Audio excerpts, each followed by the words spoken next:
Hello everyone! Welcome to episode 11 of GuildGab.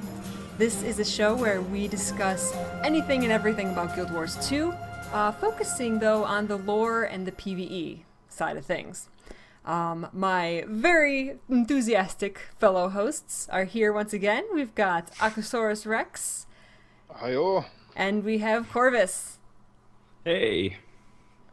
So, very, very exciting episode that we got. Episode 2, Entanglement, came out last Tuesday. I'm so excited, I don't even know what day it is. Obviously, this is going to be full of spoilers, obviously, so if you haven't played it yet, I would suggest waiting to watch this, but most people have probably already played it and have seen the beyond epic cutscene and the story and everything, so let's just get right into it. What did you guys think overall of just Entanglement?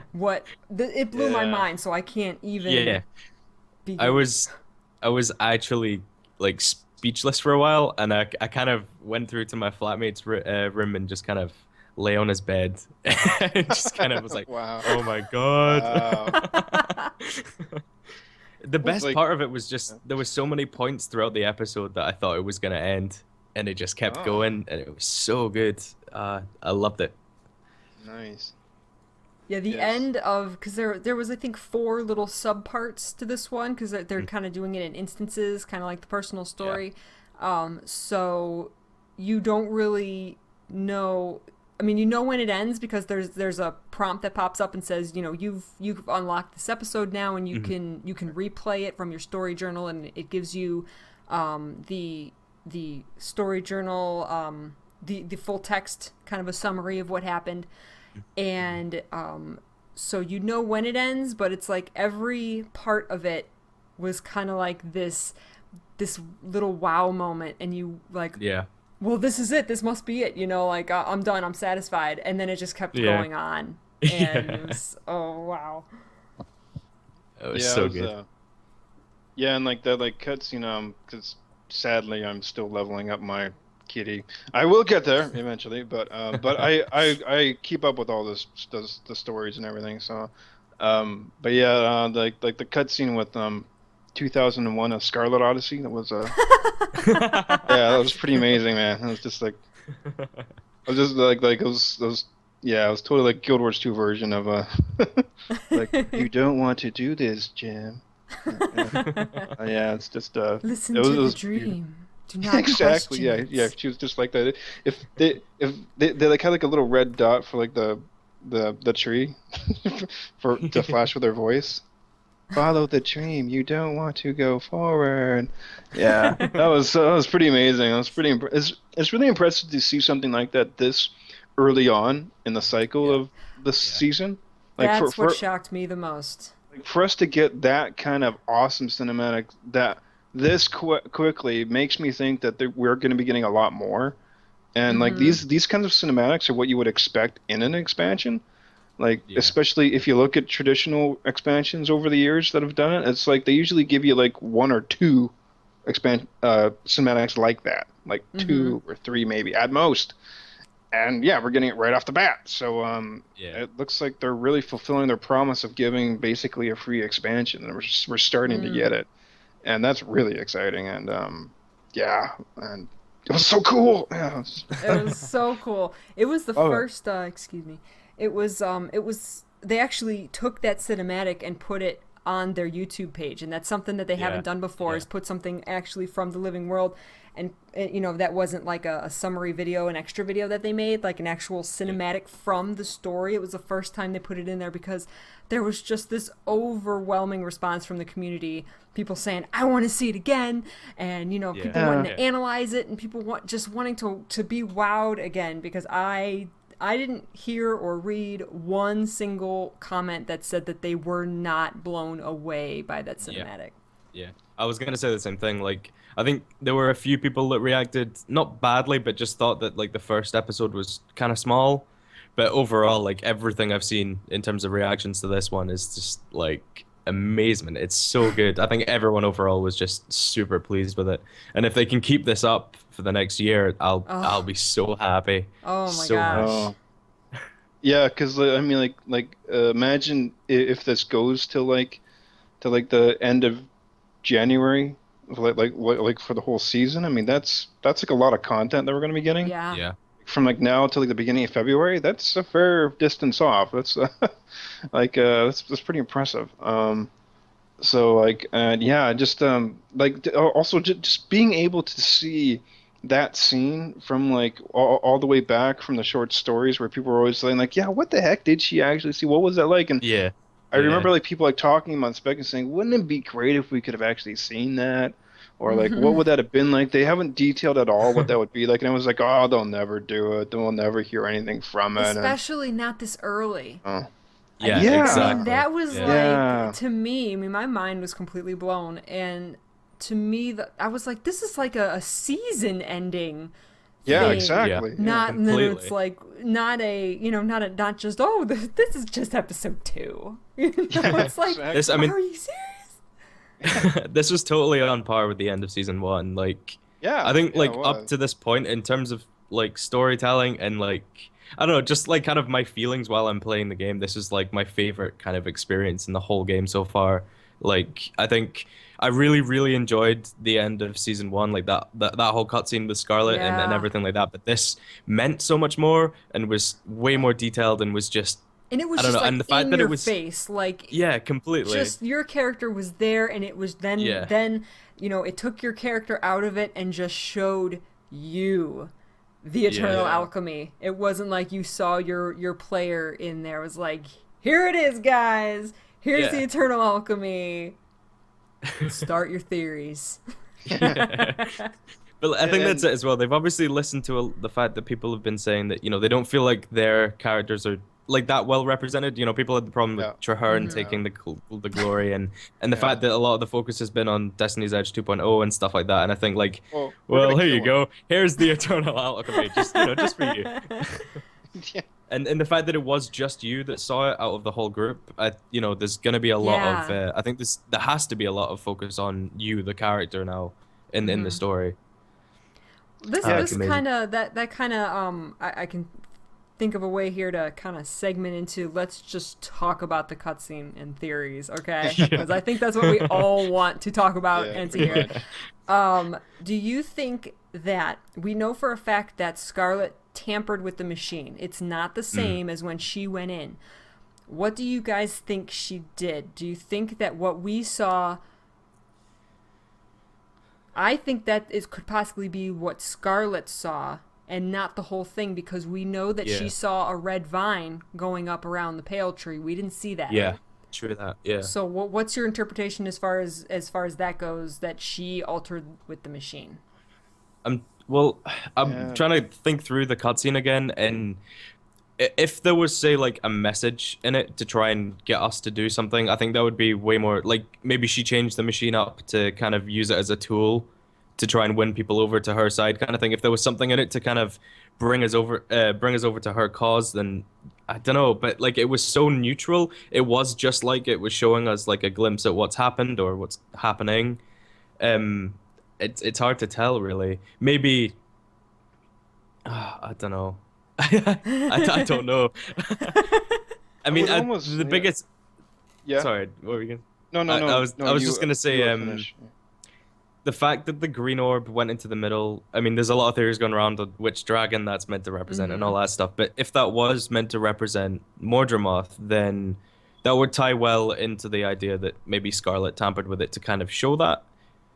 But for what cause, I'm not too sure. I don't know really what like.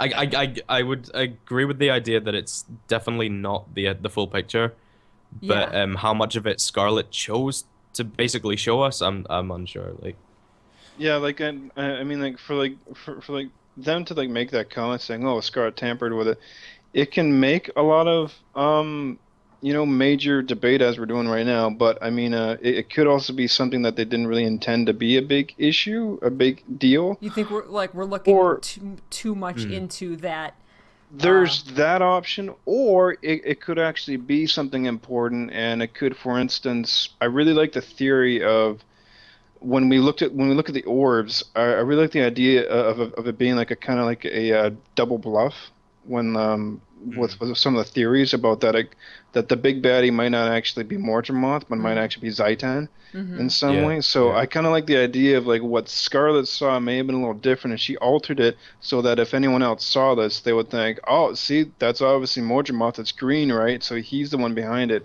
without actually realizing that it's actually Zaitan, or even like or perhaps the dragon actually spoke more to her. Maybe that's what she was taking out, took out of the machine, like the actual orders saying, like, I have arisen and blah blah blah.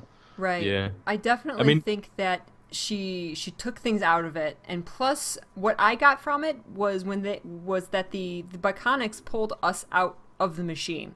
Now, I especially initially, I was like, I thought that the vision didn't complete because they pulled us out. They said you started screaming, and so we had no choice but to pull you out. Right. So I'm thinking we didn't even see the whole vision, whether Scarlet intended us to see the whole vision or not. Yeah. But, obviously, like I said, the red thorns weren't there. I think that what she did to modify it was simply to... it was either showing us exactly what she saw, minus the red vine, which is interesting, unless that came after the vision of the Eternal Alchemy, because we got pulled out early. Or she modified it so that we would see what a Sylvari would see when they went into it, because we saw the Pale Tree, we heard the Pale Tree talking. Going in there as a human or a Norn or an Asura, why would they hear the Pale Tree talking to them? Because the Pale Tree is talking to who goes into it. And we can't hear the Pale Tree. We're not part of the dream if we're not a Sylvari character. So that was my interpretation, that that's a really good point, actually. She wanted them to hear anybody to be able to hear that message from the Pale Tree. Yeah, that's like, unless you just modified it to show what she saw instead of just what personally you would see. I think you hear her voice too, because there's before you hear the Pale Tree talk, there is a slight other voice, and I think it's Scarlet, and I think it's her saying, I see it, like, and then you don't, I think it's Scarlet saying, I see it, and I think the Eternal Alchemy comes after that, I see the Eternal Alchemy, so that does make me think that it's simply a recording of what Scarlet saw. Which would make sense why she would tamper with it, because everyone would probably see something different, and especially the whole hearing the Pale Tree thing, that would be only a Sylvari hearing that, so it could very well be she tampered with it to kind of record what she saw somehow or something. Yeah, who knows? It's so hard to say. And that's just one tiny part of all the speculation. I mean, it's just such a cool idea to actually see something that's representing it on a cosmic scale. Yeah, we've never seen Tyria represented like that ever. I mean, one of the things that I really like, because I've often studied ancient religions and whatnot in my uni days. So I love it when games and fantasy worlds address religion, and it's really cool that Guild Wars took the idea of gods and really made them not just like, oh, these guys worship this god, but they actually gave them their names, and they've been a real big part of like Guild Wars 1, with people like, worshiping the specific ones, and we still hear their names and references to things. So it was really cool that the gods have had such a real presence in this universe. And then of course with Guild Wars 2 bringing out these elder dragons are another kind of cosmic scale. So it's really kind of cool. And I mean, like my big theory that I hope and pray could happen, I doubt it will, but what I want is for this to be a double bluff, and for Zaitan to be the guy at the end, but a super duper buffed up Zaitan, that facilitates the final return of the gods to come back to Tyria in a big way. Then that will basically be the end of season 2, and will kind of change everything in Tyria, because then it'll be this big ass like war between like the older dragons and the gods, and like we as the mortal races will then have to like sign up to like each individual god, and perhaps we get like specific gear from each god and stuff, and we could have all these new things happening, and that's what I want. The armor of the gods. That'd be so good. That's what I want, man.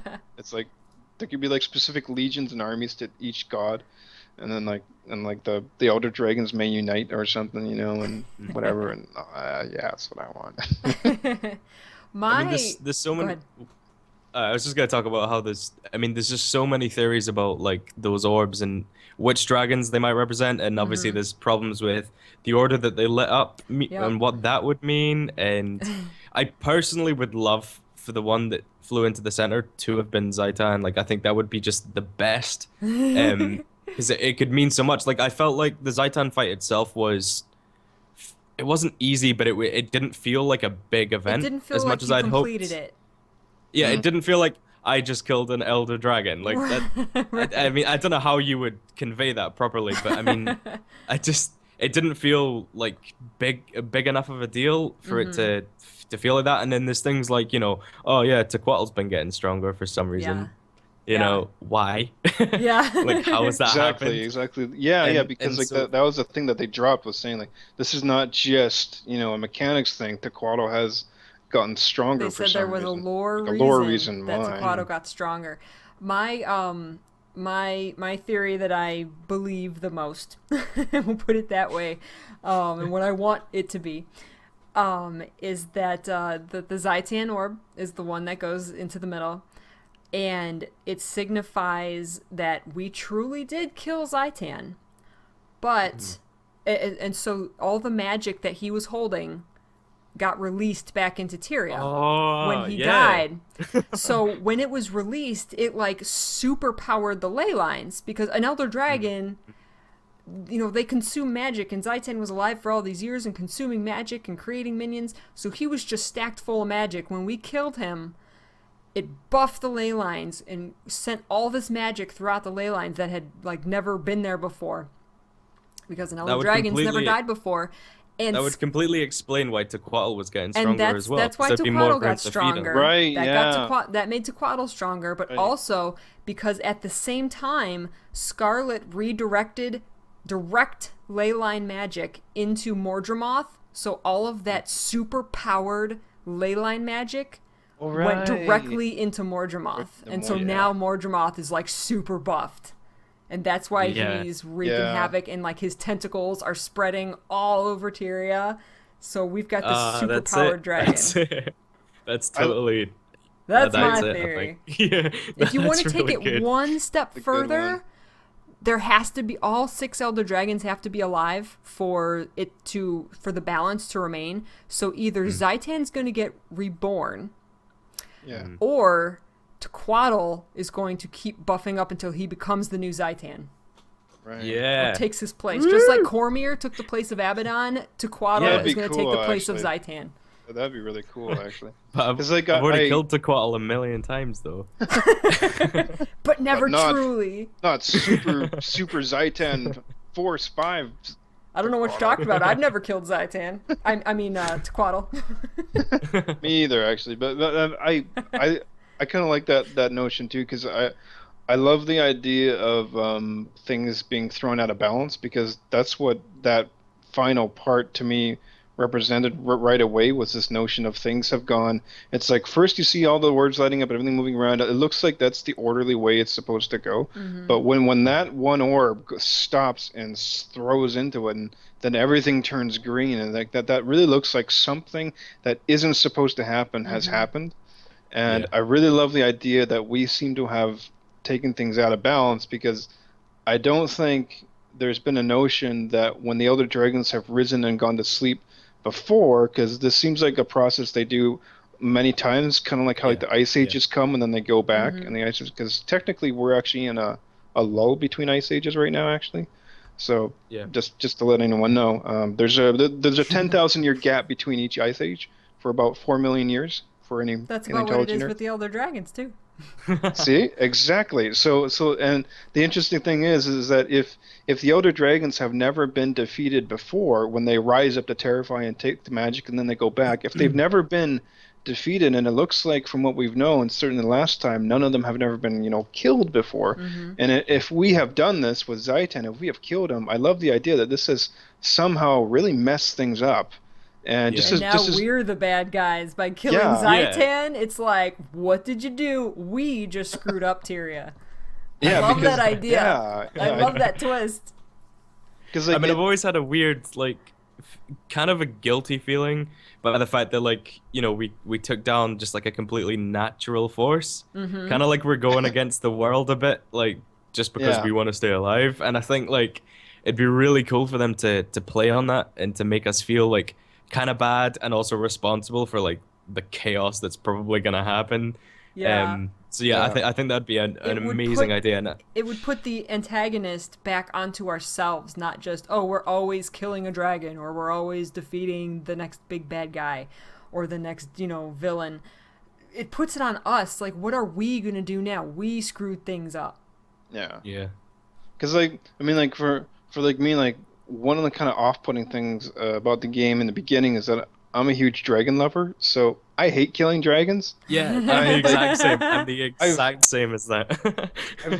I've like always hated that like common term. Oh, I'm gonna go on the internet and kill internet dragons. Like I don't want to kill internet dragons. It's like that's like one of the reasons that I love World of Warcraft is that in that game the dragons, except for like one branch, are creatures created by Orderly, and they were essentially created by the World of Warcraft version of the gods of Tyria. Is that they're created by these beings of order to preserve and protect the world. So most of the dragons in that world are not bad. You actually do fight with them in one of the expansions, and so it's like I don't want to fight dragons. I love dragons. I want to be a dragon. I don't want to fight dragons.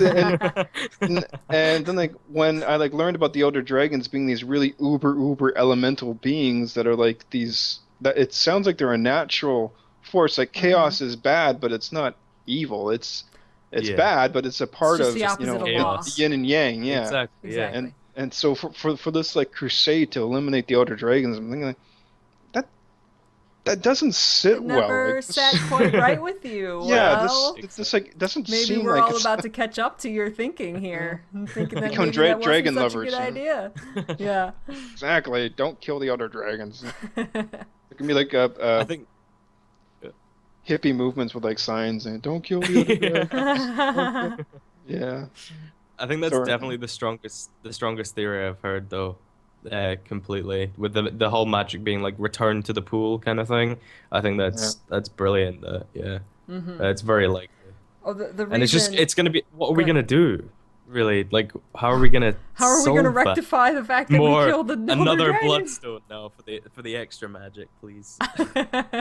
Well, because like Sam like Roy, sorry, it like said like it like mixes really well with what you're saying there. How Scarlet redirected the ley line specifically to a point. So Yeah. if like Zaitan exploded like a sponge in this extra magic force, and then if like Mordremoth has been given this power that he's never had before and that he's not supposed to have before. Right.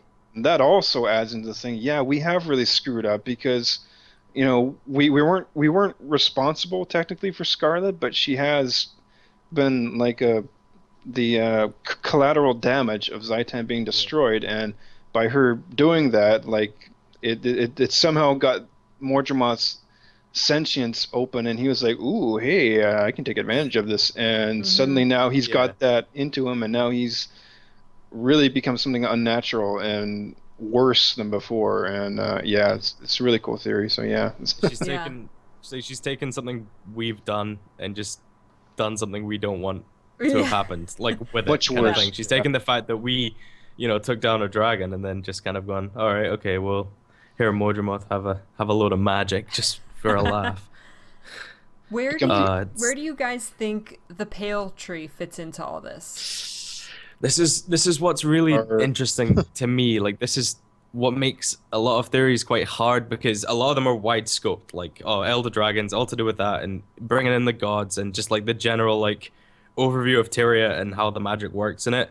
And then you get the pale tree. I mean, the Sylvari are like 25 years old. How can this possibly fit into something so ancient? Like, and it's difficult to bring it in like that. And then I don't know, because as far as we've seen, like the pale tree somehow is really deeply tied to this, the Eternal Alchemy, and I'm just trying to work out how, when it's relatively new. Like, Right. And Well, and if it is, and obviously there's all these theories of the pale tree coming from Mordremoth and all that stuff. And if that's true, then why suddenly is the center of the Eternal Alchemy somehow connected to Mordremoth specifically? Like I don't know. I'm unsure how the pale tree sits in the whole situation. Really, it's difficult I like unless the it's idea. just I don't know. I like the idea that the pale tree is kind of has been trying to nicely pull the wool over everyone's eyes in the sense that it doesn't want you to look behind the curtain, so to speak. mhm. Yeah. It's like no, don't look over there. I'm actually here. They like the pale tree doesn't want us to, as like Neil Gaiman in some of his books have said, like to go backstage in Mm, in Cosmos in reality, like the gods that Neil Gaiman often writes about can go backstage, and it's this kind of trippy astral plane world thing that's like literally backstage. You can slip out of on yeah. stage to this Right. weird backstage world, and it kind of seems like the pale tree, for some reason, whether it's orders from the gods perhaps or something, like doesn't want us to see what Scarlet saw. That idea that the Elder Dragons are connected to our to the world, the universe in a natural sense, and that that we have kind of screwed things up Right. by Because They've given killing us them. when Scarlet was first Sorry. going through the machine, the pale tree, we didn't see it in the vision, but the pale tree was telling her to stop. It said, Oh. "Do not look, do not go any further. You do not want to see this." So the pale tree obviously has some knowledge of the workings of the universe, because and at least the magic on Tyria, because she was telling Scarlet not to look at the Eternal Alchemy. Mhm. So, and my mind keeps going back to the red vine that Scarlet saw Yeah. going around the pale tree, and I have no reason to believe that that's not a representation of Mordremoth, perhaps coming after the pale tree. Yeah. So it's like, what is this knowledge that we don't know about the connection from the pale tree to the elder dragons? Well, And that's it. Like we've been given so many things to hint at the fact that the pale tree is like hiding something, yeah, and it's so suspicious. And like the thing is, like you'd be hard pressed to not say that there was something fishy about her, like just something not right. Like yeah, she's keeping something from the races of Tyria, and I think like and the thing is as well, like the fact that I feel like there's a chance that something could be like not right with her means that there's enough in game and in the story so far that they're purposely kind of hinting at it. And yeah. I don't know, maybe she's being corrupted slowly. That could be what the red vine is, or I don't know. It's another one of those mysteries that like they've given us tiny clues at, but like we don't have anything Not substantial enough really to put to together draw the whole enough. picture. There's something Exactly. big that we don't know yet. I We like can't the even make an idea. outline of it. I like the idea that red vine that she actually saw that she's removed, that can maybe that was in some way was telling her, or she was able to figure out that red vine was a way of that perhaps Morgemoth or something was kind of trying to show her that the pale tree was essentially full of BS, and that vine twisting around was kind of whether it's from Morgemoth or something else, was basically saying what the pale tree's been telling you. She's, as I said, like putting the wool over your eyes. She's not Yeah. telling you the whole truth. And then for Scarlet to go past that and see what she saw, and then for her to come out and say, actually, my name's Scarlet Briar now, and to take that identity would make sense if she's now totally going to rebel against everything the pale tree said, because of like that red vine being the image of the pale tree essentially lying to them. And now she's That's saying, a very big I want to take possibility. up the Scarlet Vine for that. Like, have you guys ever watched the series Babylon 5 No. at all? Yeah, ages ago. Dang it.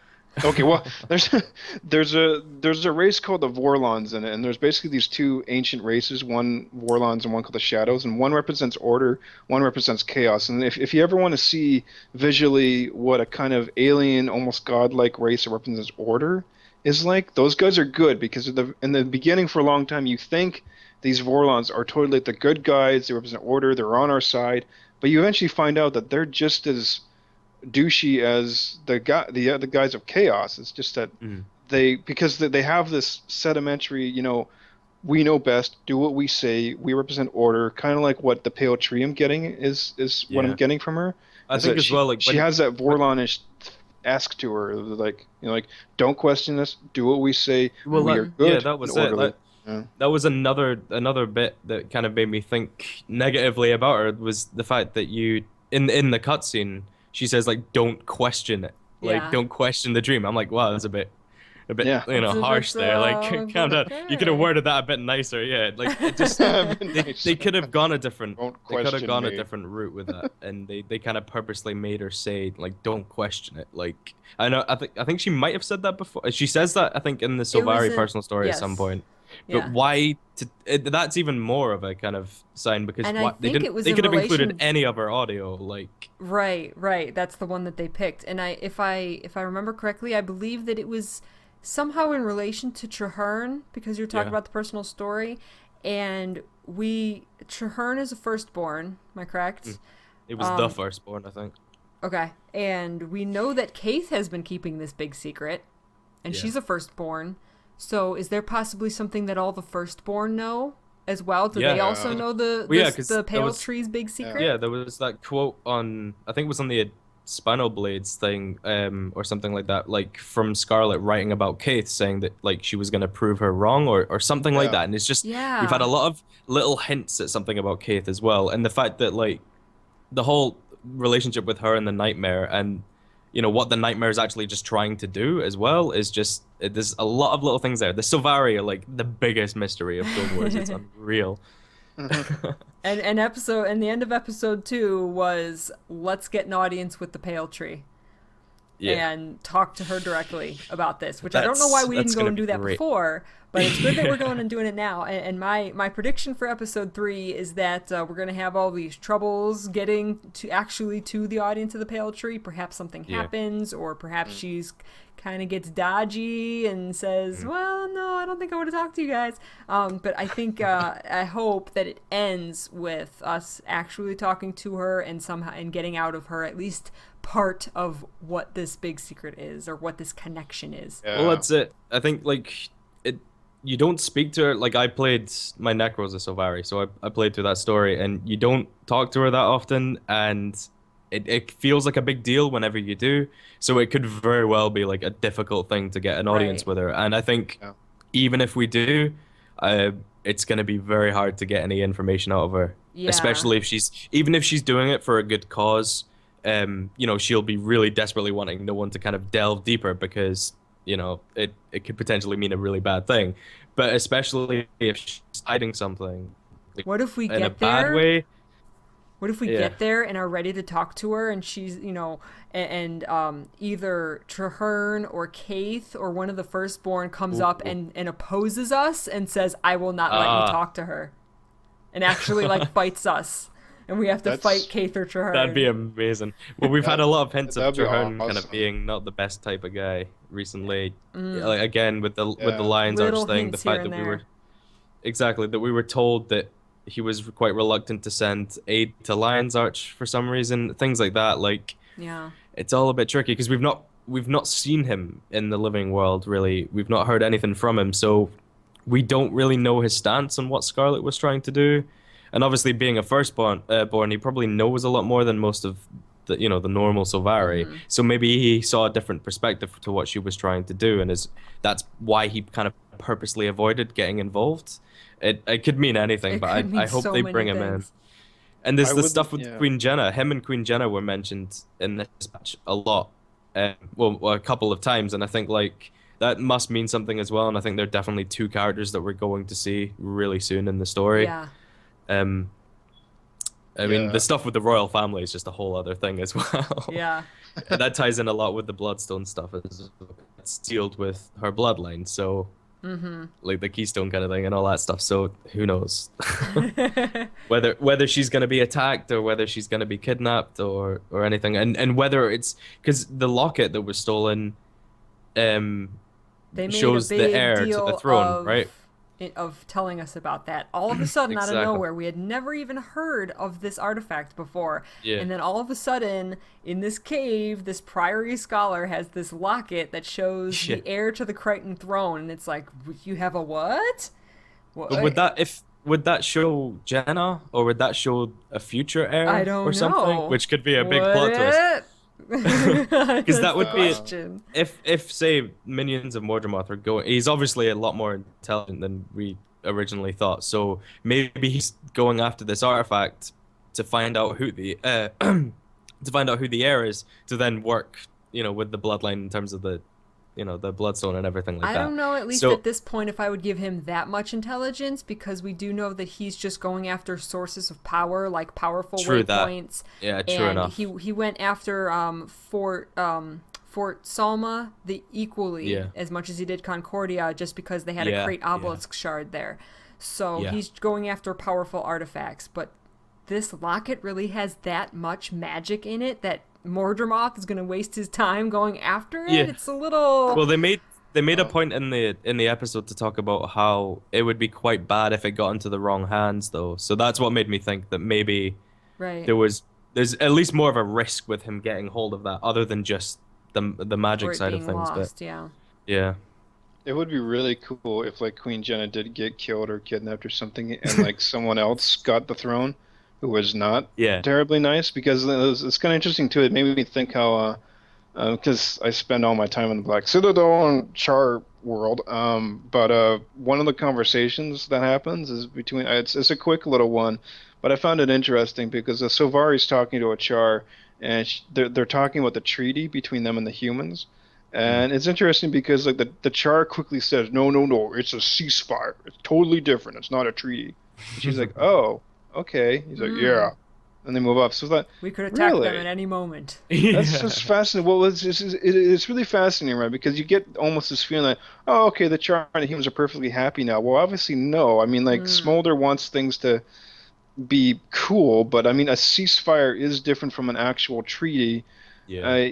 Even though they do talk about treaty negotiations and stuff, but if like a lot of the Char society do feel that it's like a ceasefire, then that means, if like the heir to the human kingdoms do get like a, let's say, more military minded ruler that like hates Char, for instance, that can have a understandable grudge against them, that could really shake things up. Because if like the legions were to unite against humanity or whatever, they could probably wipe them out if they wanted to. If they all united, like the three of them, if they united together. So I mean, it's And a that very puts a volatile big thing. giant dent on trying to defeat an Elder Dragon. Yeah. When you Yeah. have humans and Char fighting. If any of these 5 races start fighting each other, Yeah, you're screwed. yeah, because it wouldn't take much for the Char especially, and because they're such a martial race and they have like one of the highest technology of any of them outside of the Asura, but then like the Asura use magic mostly, whereas the Char are purely techno Machines.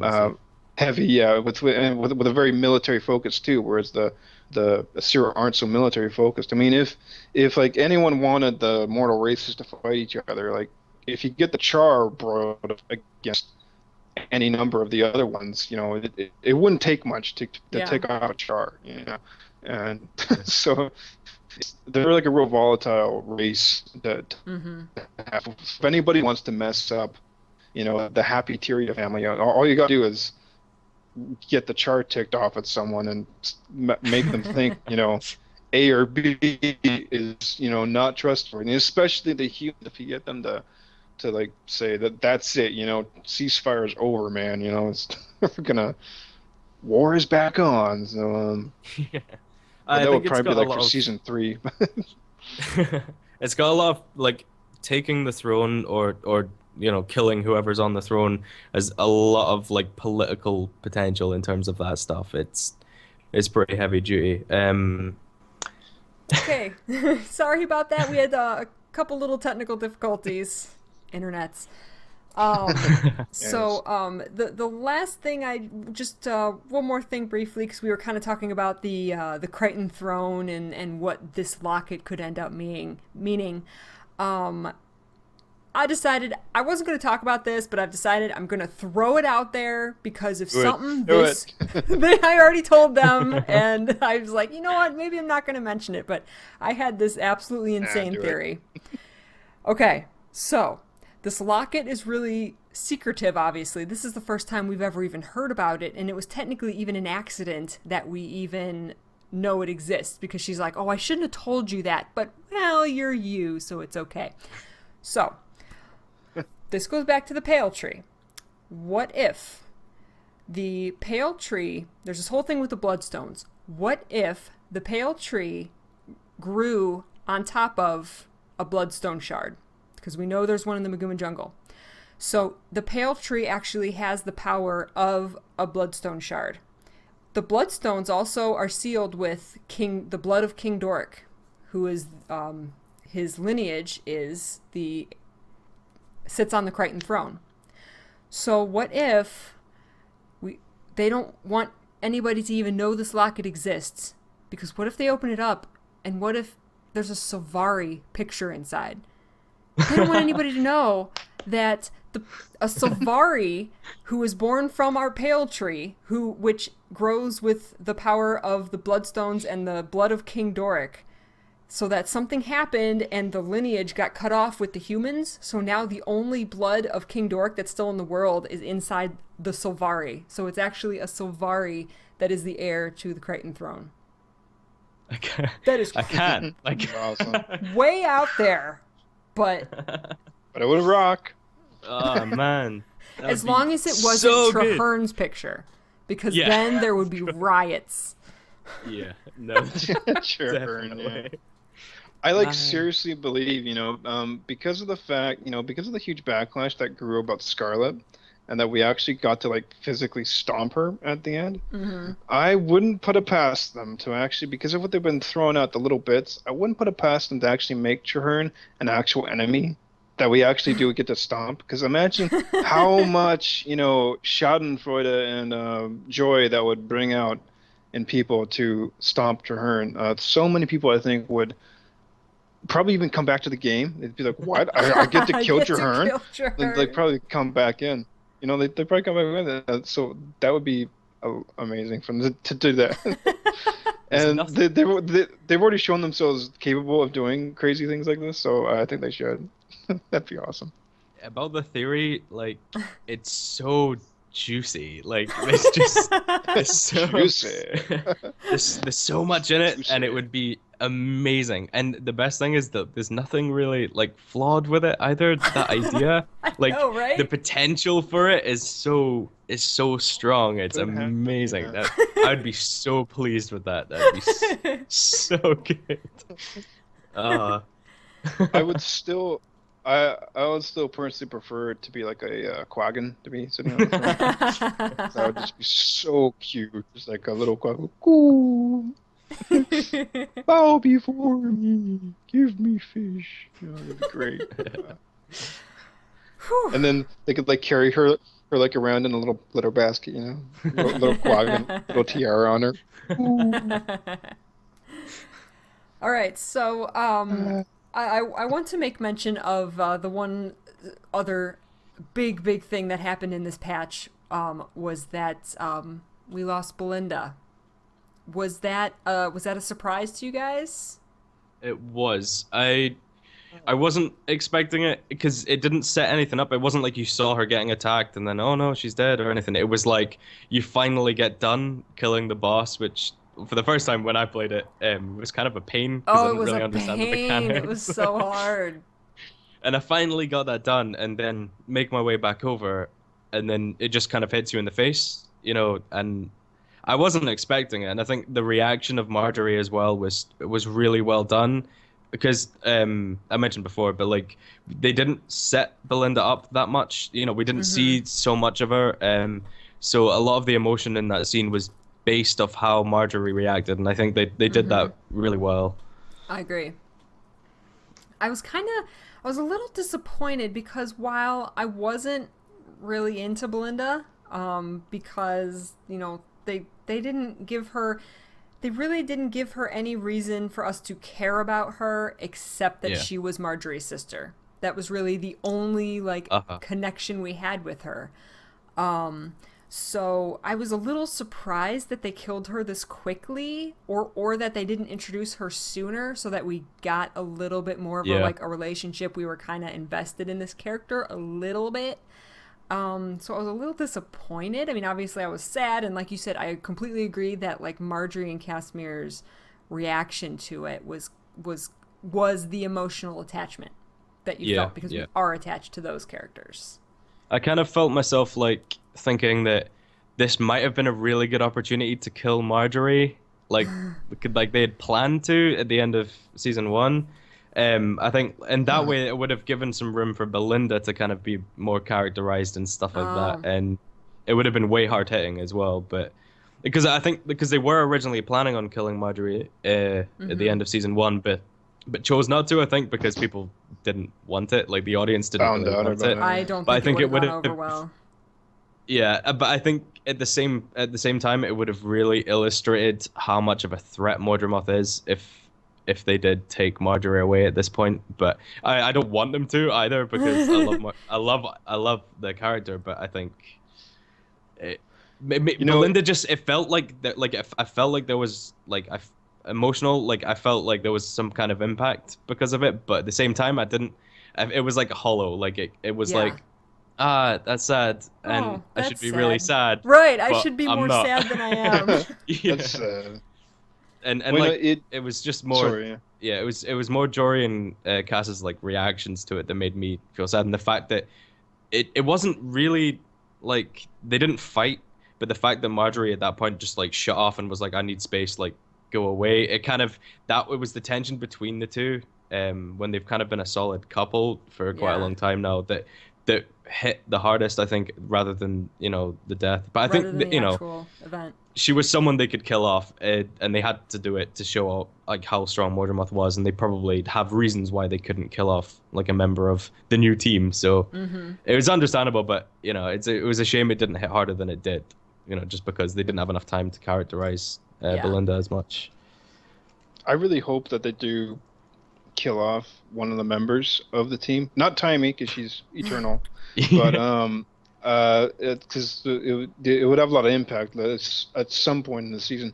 But I was just thinking, wouldn't it have been kind of cool if Marjorie did die instead of Belinda, and then if Belinda kind of took her place, but if there was this interesting tension, because then like Belinda would remind Casimir of Marjorie, but of course not be Marjorie. Yeah. So there'd be a fascinating kind of like that'd be tension between them. There was so much potential there for that. That would have been really interesting to play off. I wonder if there's if there's a reason that, because Marjorie's away with her family now, and she's doing all the funeral arrangements and everything for Belinda. I wonder if there's going to be more of a story around, now that she's away, are we just going to go, is she just going to come back, or are we going to go meet her? Are we going to go to Belinda's funeral? I mean, how could Casimir not go to Belinda's funeral? It would be really cool, so, actually. I wonder how that's going to play out. I think it would be, all right, okay. So Marjorie's like pushing Casimir away, like completely, like I need space, like being really firm about it. And she's, just trying to be there for Marjorie, but she's not having any of it. Then Casimir gets killed in action, and Marjorie has to deal with the fact Don't even say that Marjorie would pushed her away like that. And oh my god, Marjorie already blames herself for Belinda's death because she was off killing the minion of Mordremoth, and so she wasn't by Belinda's side. Which actually is a little... You can hire me if you want for writing. Which is actually a little interesting, because you would think she feels so guilty that she wasn't there to protect Belinda, and all of a sudden she's telling Casimir to go on without her. You would think that she would be even more... Yeah. Maybe after this she's going to be even more protective of Casimir, because Casimir's been very protective of her because Marjorie got hurt. So maybe we're going to kind of see a little reversal here, or... I don't know. But, oh my god, don't even say Casimir dies! No! That would be awful! I think it'd be great, though, for, like, a story reason, just because, like, she is this, stereotypical, beautiful, blonde, kind of sweet, innocent, pinky thing. So, for, like, her to would just, would, like, really it would hit Marjorie super hard and turn her into a really dark place, and just Oh man. it would just be a really good shake up to it. There'd be a And lot of places they could go with yeah. that, I think. Yeah. Oh yeah. Oh. 'Cause I'm- I'd be happy. No. So long as Timey survives everything, everyone else is expendable for my See, feeling. I was so terrified when I thought Timey was going to go into the machine, because ultimately I think she's going to turn evil. It's just what I think. Eventually she's going to turn evil. She's going to say, you know what, Scarlet was right. And she's a bit too interested, like, she's in a little what too interested in Scarlet. So I thought her going into the machine was going to be like the turning point. And was, you know, when she saw the Eternal Alchemy, she was going to be like, you know, I mean, it could still happen. The machine's sitting there. It's not destroyed. Yeah. So, yeah. I also believe that maybe us going into the machine and seeing the vision, maybe there's something there, not saying as players, I'm saying as our player character, maybe there's something that our character doesn't quite, they don't get the full. Oh, they're like, oh, wow, this is neat. Those represent the dragons. But maybe there's a lot more there that our character doesn't understand. So that, like, if an Asura or a genius, like Scarlet was a genius, or like, so if someone with that kind of mental capacity, like Timey, goes in and sees that, maybe it kind of will trigger something because they kind of can figure out what it means. Yeah. That's a good point. So I wonder if Sure. our trip in the machine's actually going to affect us in any way.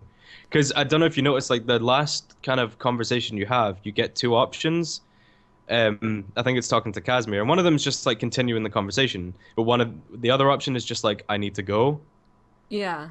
And the thing, it wasn't just like a, you know, where it's just got an X and it's like to close the conversation kind of thing. It was like, it had the star. It was You're like right. a proper option to do. And it seemed really mysterious and vague and quite dark. And I wonder if there's a way, like, even just in changing the dialogue you get to make yourself kind of come across as more affected by what you saw or something like that. It'd be quite It'd an be really interesting cool. path to go down.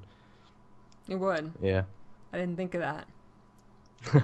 I don't think And just as there's, far of as course- game mechanic wise, they could. I mean, how you can't have our characters really go insane, can you? No, I mean, know. I don't know. I know. I just wondered why the option was there, because the rest of the Right. time it was just clicking through the conversation and you know, experiencing that. Yeah. But they gave you that crossroad, and if you choose that option, it cuts the conversation a lot shorter, and that's it. Like I wondered why they would have given you that option. Yeah. Unless it's just something the game will remember, and I don't know. Yeah. You know, but they chose to put that in, so Yeah. I don't know why. I personally just kind of thought that it was a way to cut the conversation short, but you're right that there was a story star there and not just an X. Like, Yeah. I just don't want to.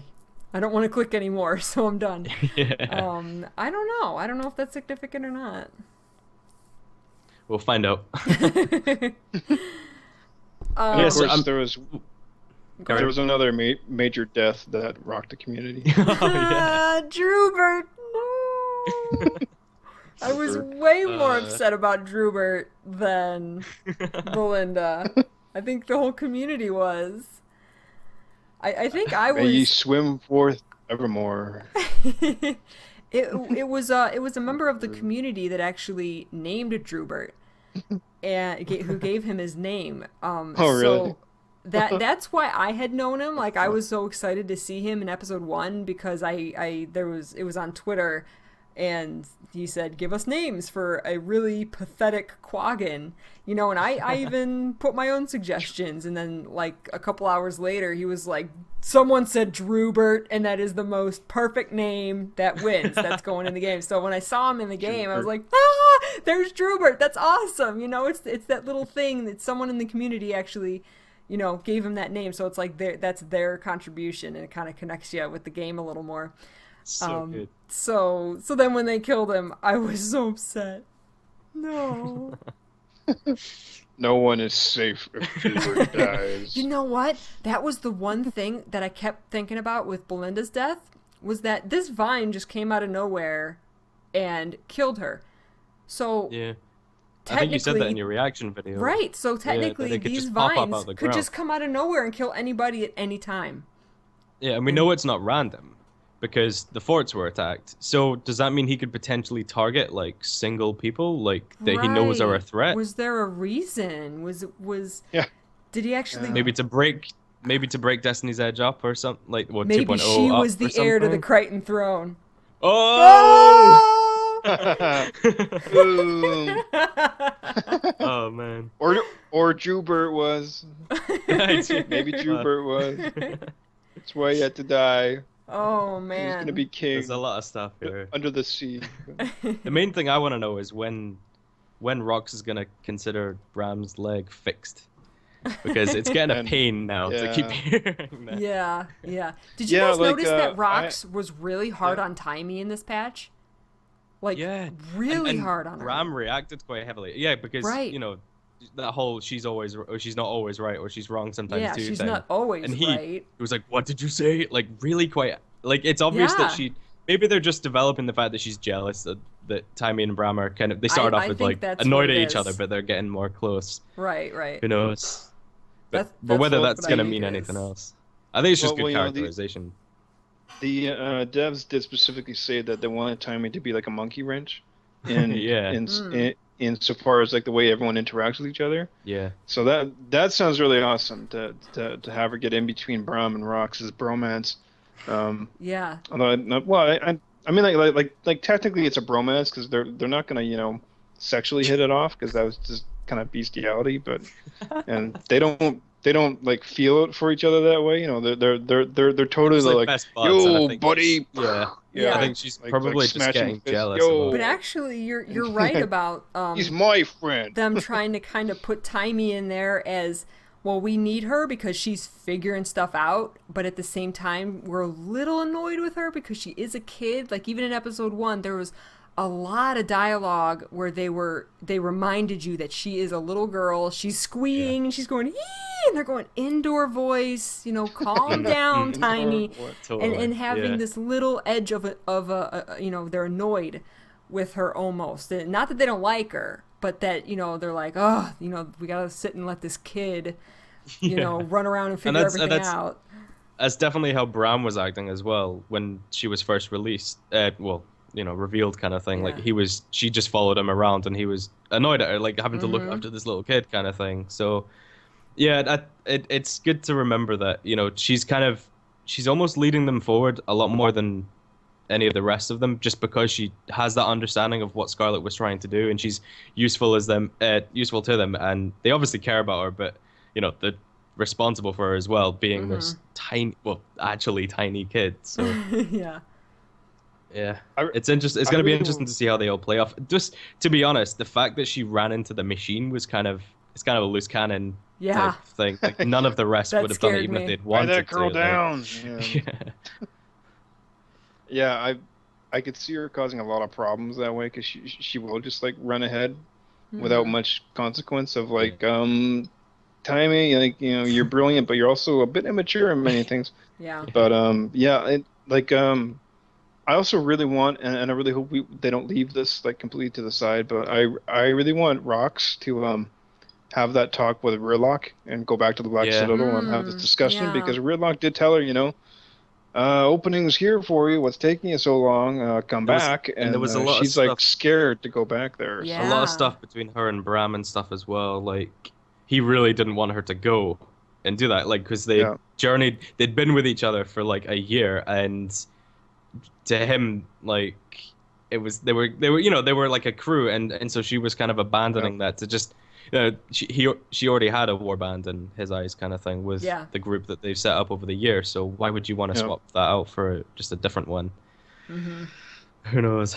So excited. There's a lot of potential in there. Yes.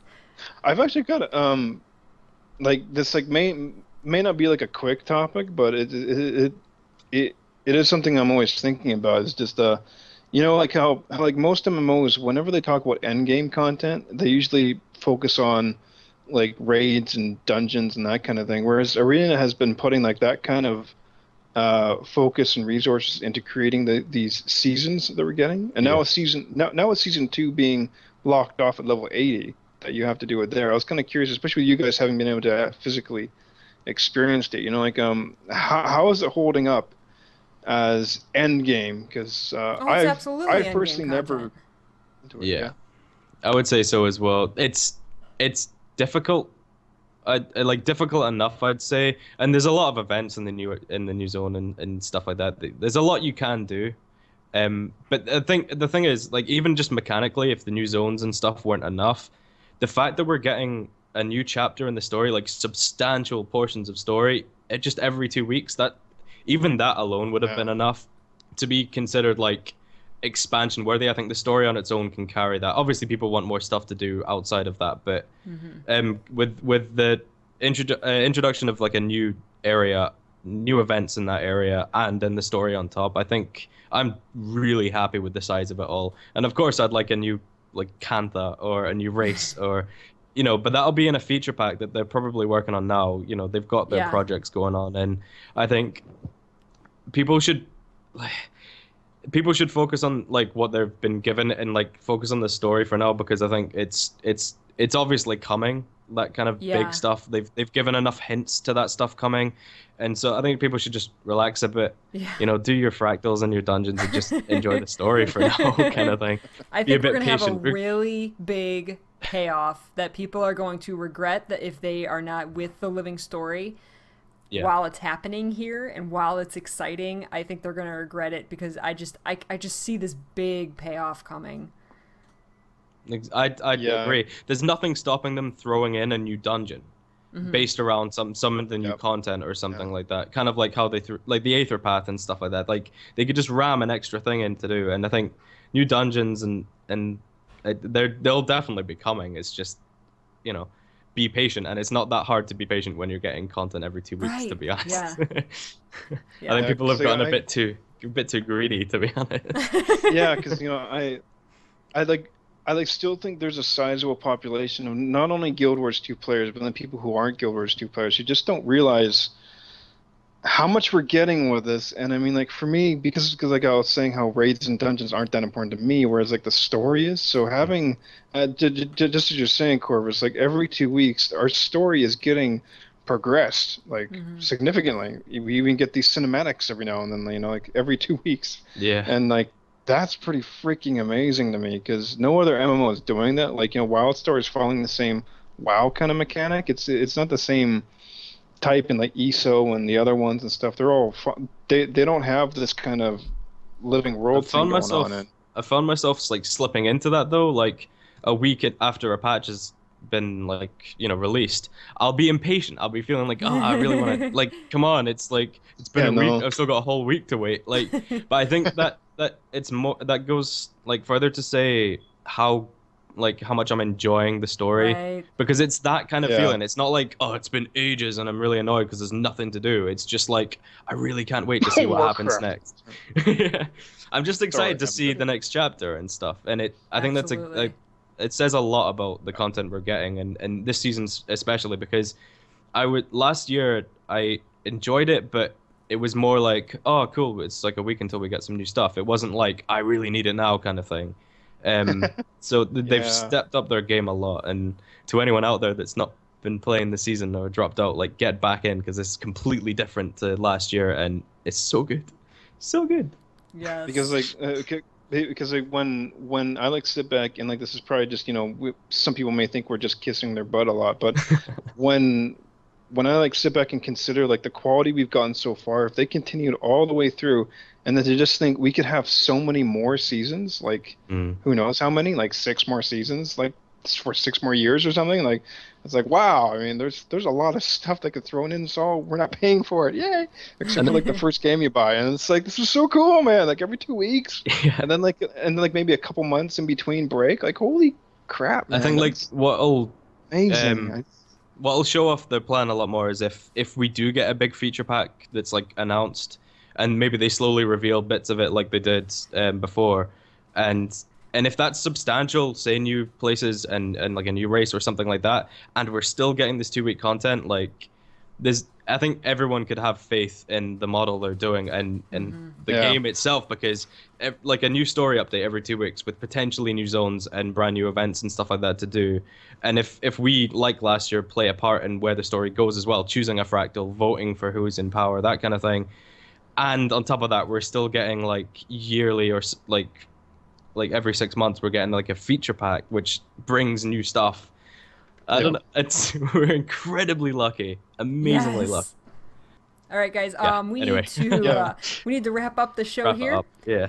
Yep. All right. So definitely going to look forward to. We have a trailer coming up soon for episode 3, very soon. Yay. So we will be taking a look at that and discussing hopefully the very juicy details that are coming out in that. Fingers crossed. Yay. Yes. But thank you so much for watching. I'm gonna let these guys tell you about their pimp their channels. So Corvus, what have you got going on? I've very recently, made my own like personal channel where I'm going to be posting a lot of Guild Wars content. So if you want to check that out, that's Corvus Plays on YouTube, and I'm going to be streaming and stuff like that as well. So you'll find a link to my Twitch on that channel as well. So hopefully you can come check it out. I've got one video up, which is just a song I made. So oh well. That's how I More found him. coming Is soon. the Sylvari is your what was it? The Sylvari Starter Zone. Yeah, it's just remix? It's just a whole original piece that was I did it all myself, and it's just inspired by Keldon Forest. So check it out if you want. Links in the Please. links in the Nice. description, guys. Aka? I need to check that out myself. I'm just I've been taking a break for a while, but I'm probably gonna be making stuff eventually by next month, probably at least. Things have been a bit crazy over in my crazy world over here. But I like making videos about either ranting about Guild Wars 2 and WoW, because I know I bash it, but I still love it deep down. But and other things, and I'm also trying to get my button gear to make. I made one David Bowie My Little Pony video, and I really like putting David Bowie music to ponies, because they referenced David Bowie's insane 1974 concept album Diamond Dogs in the first season of My Little Pony Friendship Magic, and a lot of people don't know that, and it's awesome. 'Cause they made literal diamond dogs, like dogs that love diamonds, and it's like, that's so cool. All right, guys. So I'm trying to make a new video. check out their channels. The links are down in the description. And of course, if you like the GuildGab, click the subscribe button, give us a like, and of course comment. I think for the next episode where we talk about the trailer, we will also be answering some viewer questions. So if you have any questions, Cool. put the questions down in the comment section, and let us know if you want us to answer it on the show, because we'll probably jump at just answering it in the comments. But if you actually want it mentioned on the show, we will try and do that too.